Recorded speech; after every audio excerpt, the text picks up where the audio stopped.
All right, so we're going to take a look at some pentatonic pull-off and hammer-on riffs. So a lot of these ones that I've written out, I kind of use as sort of like a jumping off point, is maybe I can repeat these and kind of play them fast a couple times and then go into something maybe a little bit more melodic to conclude it. But a lot of these riffs are going to be found in position 1. I think a couple of them are in position 2. But I'll use these all the time in my playing. But it's kind of getting used to, getting comfortable with navigating with hammer-ons and pull-offs within the pentatonic scale. So let's take a look at our riffs. So I wrote out like 8 different riffs, and we repeat them all. So anytime we see this arch over some numbers, that means it's going to be either hammer-on or pull-off. And since we are descending, it's going to be a pull-off. So this first measure, we bend 11. We do a full step bend, then we bring it down, and then we release to a pull-off, and then we hammer on the 11th fret. So let's take a look at how I do that. So this riff is slow.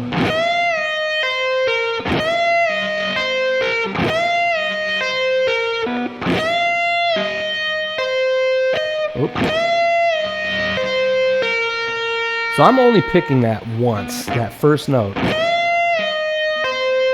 So I'll kind of rake into that. So my first finger on the 8th fret, that might not be on the 8th fret when I bend it. But when I bring it back down is when I need to get it into that shape. So I can almost count this like 1 and 2 and 1 and 2 and 1 and 2 and.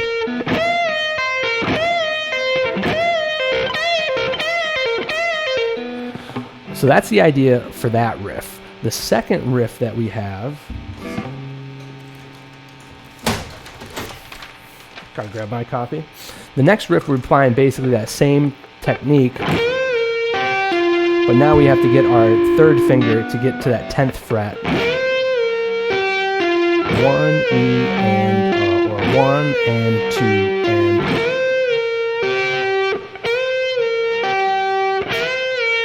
If you're having a hard time getting that 3rd or that 8th fret on the B string, do it just like the bend, release the bend, and then pull off. So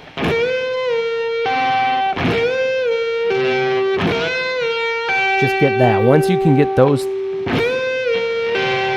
you'll add in that third note.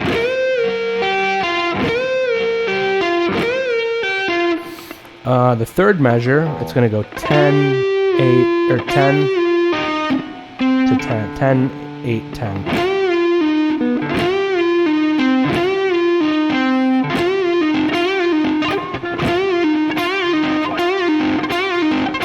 Kind of get that Jimmy Page thing going. So what's happening too is I am resting my hand on the lower strings that I'm not using to prevent them from sounding and vibrating and affecting those notes. All right, so that last 4th measure that we have is the same riff as measure 3, but up an octave. So measure 3 is, that's position 1. Riff 4 is going to go into position 2. So I'm getting a nice rake. It gives you a different sound if I don't do the rake. Here's with the rake. So those are the first 4 measures of those notes. The second line, we're going to be dealing with a hammer-on, pull-off, hammer-on. So we're going to take a look. I have this riff right here, 8, 11, 8, 11. All right, so these ones, I'm going to just, once again, pick only once. 8, so I got 8, 11, 8, 11 on B. 1 E and 1 E and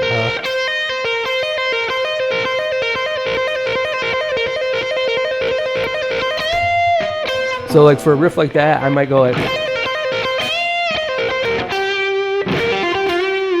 and even kind of throw in some of those riffs from the top line.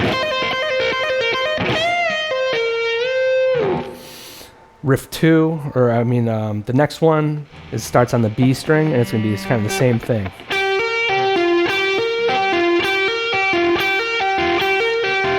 8, 11, 8, 10, 8, 11, 8, 10.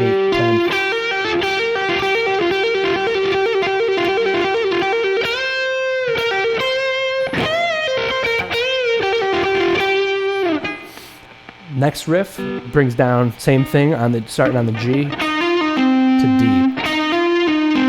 10, 8, 10.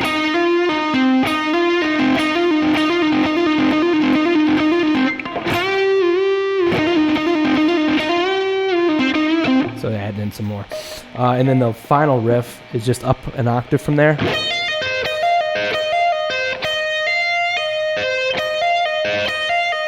So you really want to make sure that those pull-offs are kind of nice and strong and clear sounding. And you want to do everything in rhythm. So once you kind of get these riffs down a little bit, you can even add a metronome in. Let me see. I'm going to hear what 70 beats per minute sounds like. And maybe I'll practice it like this. So I'm going to practice the second line, that first riff, that 8, 11, 8, 10, 1 and 2 and 1 and 2 and.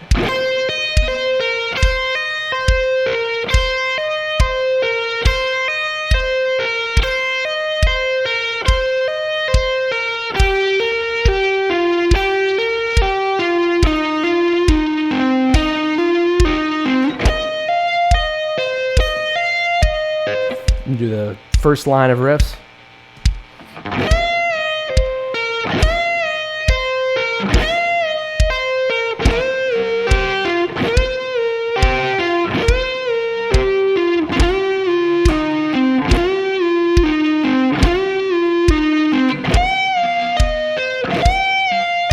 Second line.